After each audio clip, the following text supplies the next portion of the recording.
Lazima anasema hapana, huyo mtoto ugonjwa huyo nataka India. Ebyokwerinda byaba binywezibwe aha muzigito ogu okurebeka ngu batangira bubona abarikwenda kuremesa abantu okushaba hamwe n'okutangira bubona abarikukira kuteera za bomo omu mizigiti. Allahu akbar, Allahu akbar, Allahu akbar. Nabwanyuma okusaara kwatandika kwebembirwe olumufuti wa Uganda Sheikh Shaban Mubaje.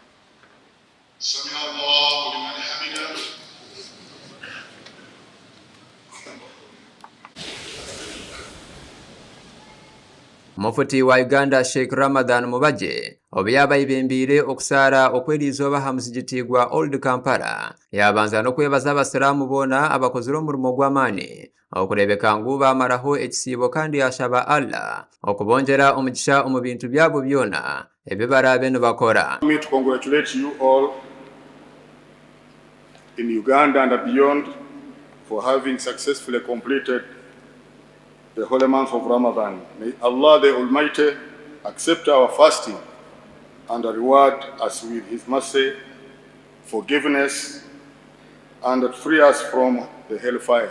Mubaje yashaba abantu bona ahibari okurebeka ngu barinda obusingye omu mahanga gabo n'okwokyongereho ahantunguka y'amahanga gona. We pray for continued peace and stability, unity and understanding of one another in our country Uganda, East Africa, Africa and the whole world at large. Let us have total devotion to peace and coexistence.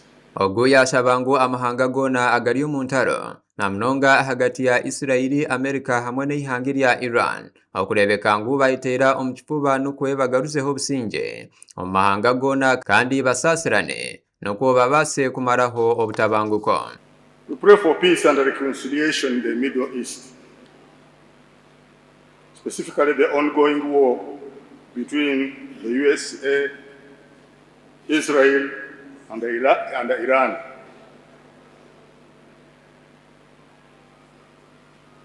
And we pray that Allah subhanahu wa ta'ala gives those in charge to be mindful of the lives of the innocent people. Arikuteekateekera ihanga muri ministry y'ebya sente Ramadan Gobi kandi owashoma obutumwa obwa gavumenti yashaba abanyuganda bona okwejumbira omu nkora za gavumenti ezirikuba ziteirweho n'okwobongere okwetungura omu maka gabo.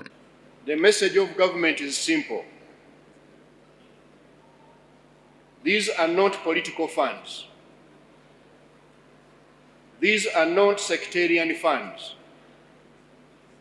These are economic opportunity funds.